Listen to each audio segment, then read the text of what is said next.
Hey, tonight I get to introduce you guys to Tom Cooney. Tom Cooney he's an older gentleman. He's a deaf man. He's been deaf since he was a child. And Tom has had the most amazing life. The people he's met along the way, some of the pictures you'll see of him and the people that he's gotten to know, amazing story, amazing life, and amazing testimony.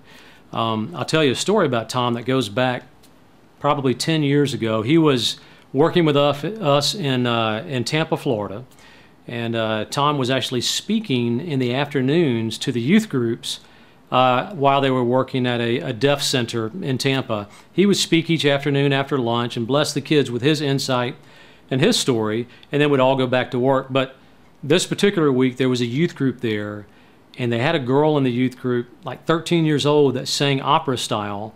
And they kept bugging me to let her sing at one of the evening programs. And, you know, TEAMeffort's not really an opera-style type camp. So I kept saying no, but finally on the last day at the work site, they kept pushing, and I said, you know, let her get up and sing after Tom speaks. And she did. She got up and started singing, and Tom was standing over in the corner of the picnic pavilion. She started singing opera-style Danny Boy. And I'm in the back of the pavilion thinking, that's just terrible. I didn't think it sounded that great, but I looked over at Tom, and he starts to sing along. And he's deaf, and so he doesn't sing all that great, but he's singing out loud. She's singing Danny Boy opera style, and then Tom starts to cry. And I got this grown man crying in the corner and singing. I didn't know what to do. I go over to talk to him, and I asked him what was wrong, and he said, Doug, when I was a little boy, I was in a wheelchair, but my legs hurt so bad that I couldn't get to sleep at night, and every night I would be in my bed trying to get to sleep, and my mom would come in for years, and she'd pick me up out of the bed, and she'd set me on her lap, and I would put my hand on her throat, and she would sing Danny Boy to me until I fell asleep. Tom had recently lost a loved one and was mourning, and he needed someone that could be there for him and kind of uplift him a little bit. And it turned out to be that girl. It turned out, and you can't plan these things out, that a 13-year-old girl singing Danny Boy opera style was a blessing to a deaf man that needed someone to help him out. Tom's going to speak tonight about just that, about the times in our lives when we need someone to help us out. And the scripture he's going to use is when the Israelites were fighting, and God told Moses that as long as his arms were up, the Israelites would not lose. But he was tired, and he was old, and his arms began to drop, and the Israelites began to lose, and other people came up and lifted his arms and held them up for him. Sometimes we need other people to be the scaffolding in our lives. Tom's going to share those stories with you tonight. Tom Cooney. Hello, my name is Tom, and I'm deaf. Welcome to God's house, and welcome to TEAMeffort.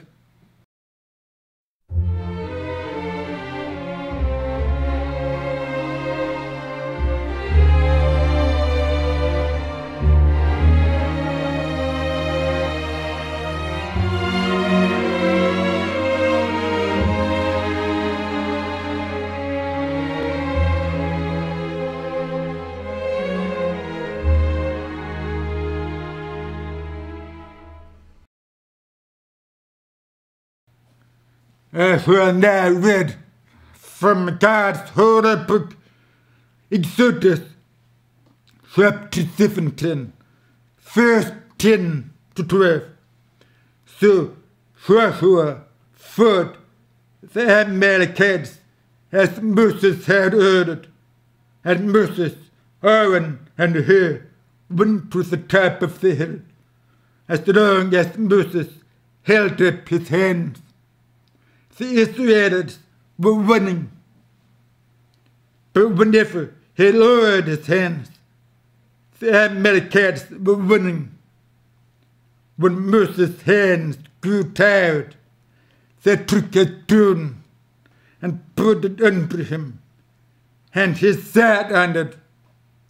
Aaron and Hur held up his hands, one on one, sat one on the other, so that his hands remain steady till sunset.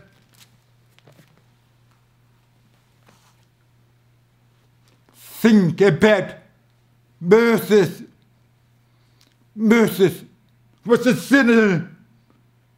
God picked him to have an example for people. Without God's help, Moses was nothing. But Moses always obeyed God. He knew that the bond with God. So he did not question God, but he knew he was a sinner. But he went and the whole episode. Now, 5 minutes, 10 minutes, 15 minutes, 20 minutes, half hour. The dirt to get heavy. Well, Moses was strong. He held it. And the Israelites were winning.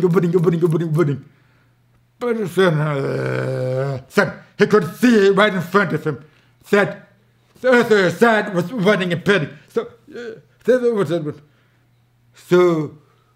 help to hold Aaron, her, that example will show us that we need God in our lives. We never stop needing Him. Me, I'm deaf. It's been hard, but God wanted an example through me to show people the way to heaven. When I was born, I was hearing in person. And 9 months later, I had an operation and I became deaf. And I couldn't work because the fluid in my ears was dissolved. So I went home from the hospital and the welfare. And there I stayed for a long time, for years and years. My mom, not my real mom, my mom saw me in the hospital, a little baby. She was working in the nursery. And she asked the doctor, when is Mom and Dad going to take this baby home? The doctor said, no, he has no Mom and Dad. We're going to put him in an orphanage. So my mom, please let me take home that baby. The doctor said, okay. That was 1935, a long time ago. So my mom brought me home. She adopted me. Remember, when we become God's person, when Jesus comes into our heart, God adopts us. So I'm not alone. Many people have been adopted by God. God put me in the perfect family. 2 brothers, 2 sisters, Mom and Dad. My mom was 60 years old when she adopted me. So the welfare every day. Years and years went by. Then finally, with God's blessing, I learned how to walk again. There was a happy day in the family. Wow, everybody was excited. Tom is working now. So what's the next step? He has to go to school. So I went to school. And all the hearing kids came up to me. And I said, no, I can't do this in my mind. And I told my mom, I can't do this. I don't want to go to that school. They're making fun of me. So my mom put me in the school for the deaf. And the same thing happened. All the kids came up, pop. They're all sang. And I smiled because I knew that I could be a success in there. But at that time, I didn't know there was Jesus. I didn't know there was God. I didn't know that I was supposed to work for His glory. I was looking for myself. Oh, I have to learn how to sound. Yes, no, ABC. My name is TOM. Where I can sound. I'm learning sign language. My friend, I used to bribe with the cookies and everything. 2 or 3 weeks, I told him that I didn't need him anymore. We didn't need me anymore. He was thinking about my mom. Every time she came, I gave him some cookies and candy and things. He was a pretty big boy. But I said to her, when my mom comes, I will give it to you. But I need to learn signs from other people too. So that was the start of me being independent. Without God, without Jesus, I had no clue. Then put me into a classroom where I was learning math. I still think at math and history, things like that. Then all of a sudden, another teacher came in one day. She said, your name, Tom. Yeah. She said, come with me. No, thank you. Yes. No. The next thing I knew, she picked my ear up, and the rest of my body came with it. And she marched me into her classroom, and she dropped me on the desk. That was the beginning of my education. The real education that God wanted me to learn for His glory. She was hurt. I thought she was crazy. She locked the door. And Erica said, where's everybody else in my classroom? I don't know.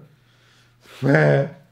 Then she came over and she took the key and she put it in the pocket to see. This is how big she was.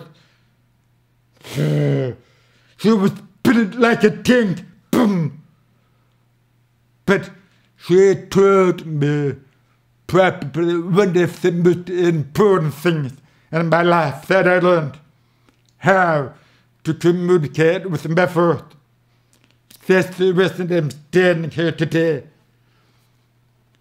She asked me to give her my hand, and she took my finger, and she put it on her nose.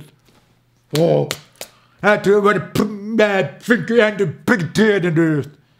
She got mad. She grabbed my finger, she put it on her nose. That's how I learned how to talk. Put hand in the throat,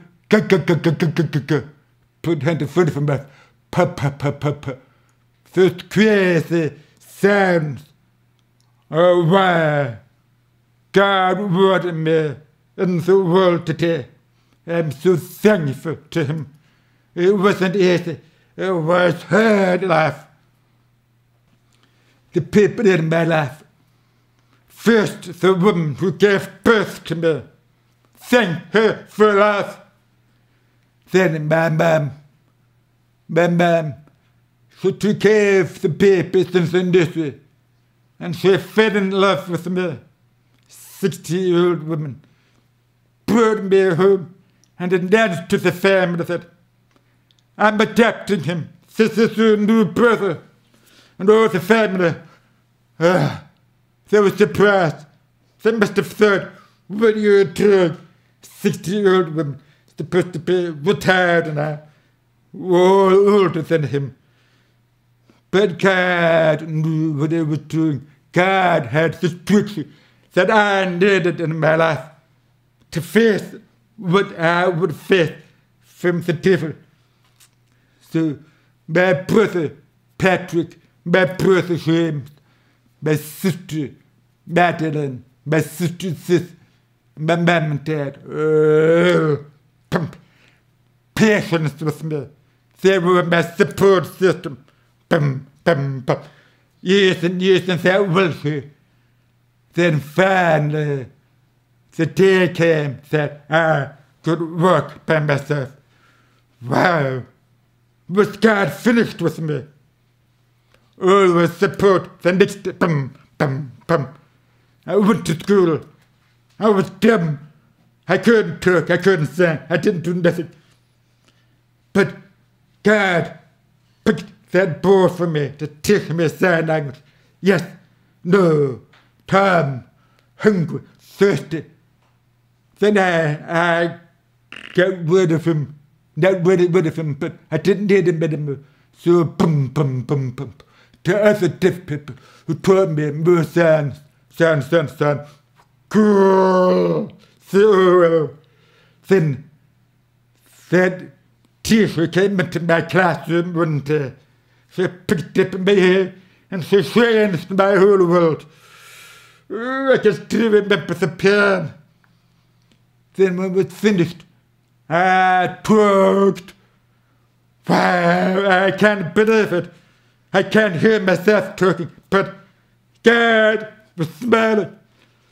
I went home that Thanksgiving, and I rang Mom's doorbell. She opened it up. Tom is your home. Wonderful. But why didn't you come in? You know, I'm busy cooking Thanksgiving dinner and everything. You need to come in. I said, I love you, Mom. And my mom first in the tracks, that little lady. She couldn't believe it. She heard my voice for the first time in her life. She remembered that little baby she held in her arms. She was so happy. She jumped for joy. That's the happiness that God can bring to people that love Him. Then I talked back to school and I'm talking and I'm signing and everything. Then my teacher says, I need to give some homework for Christmas vacation. Oh no, please don't give us homework. Please, all you have to do is write about a famous person. Okay, so I ran to the library and I got a book, Who's Who. The person I want to send a letter to, named Helen Keller, you know, deaf and blind woman, world famous. To me, she was written name, I knew she was blind. That's her. And I sent her a letter, and I forgot about it. Then I went home for Christmas. Santa Claus is going to be good to me. How many presents am I going to get? Gifts. Thinking about myself. God wasn't happy with that. So I got home the next day, reading the newspaper. The man came over. Hey, Tom, the phone is ringing. Thank you, ma'am. Go and answer it. My mom loved me so much. She knew that I was deaf. Once there was a plane flying overhead. She said, there's a plane. There's an ambulance. There's a doorbell. There's a telephone. She used to tell me for years and years. So, his phone. Boom. Then she tried to get my attention. The phone. This is for you. Who is it? This is Helen Keller. Ma'am. You know better. Helen Keller's blind. She can't be at the phone. Well, this is somebody from her office. Get me a pencil and paper. So, I know the structure in my life that God opened for me. Helen Keller invited me, a little deaf boy, to go to her home in Connecticut and visit her, talk with her. Did I think about that? I thought for just another thing, and I would get a good homework mark from my teacher. So I went to a house. And I talked with Helen Keller. Like she put a hand in my hand. Put a long time ago. And I communicated with Helen Keller. Now I looked back and thought, if I had known now, if I was going to visit Helen Keller now, it would be different. But a long time ago, God was putting pictures in me. Helen Keller, she asked me, Tom, can we go a little bit faster? Been fast. Yeah, okay. Mr. Sheriff, I can sound fast. I can machine gun. With a plasmid. But the goosebumps started when I went outside. Helen was reading everything I said. That's the one that hit me. How wonderful she was. And Bam looking at her son. He was a little baby. She remembers the time she took me in the wheelchair and everything. Now I'm standing with Helen Keller, one of the most famous women in the world. God is tricky. So we went home and I wrote the story and went back to school and I gave it to the teacher. The teacher. Wait a minute, Tom. I would read what you said. Okay.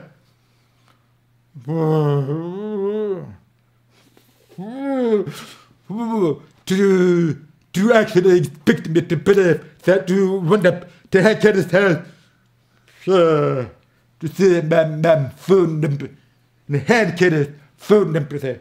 If you don't believe me, call them. How does that teacher feel? How does that teacher look at me as her student? She probably knew Helen Keller. Could she meet Helen Keller? Impossible for her. But I did. I was her student. God made it possible for me. God's structure, God's plan, God's everything. Put him to place. I always have a love for God. I will do anything for him. Am I perfect? No, I'm a sinner, just like you. I fall. I skip my toe. I break things. But I ask forgiveness for God because I'm weak. I ask him to give me strength. I ask him to give me the strength to continue that so I can stand strong. And Doug, students and TEAMeffort, my structure now. Without them, I really couldn't do anything with my life. And I'm so thankful to them. At 54 years old, I'm still picking and everything by God's grace. And I love you all. Have a good day and nice to meet you.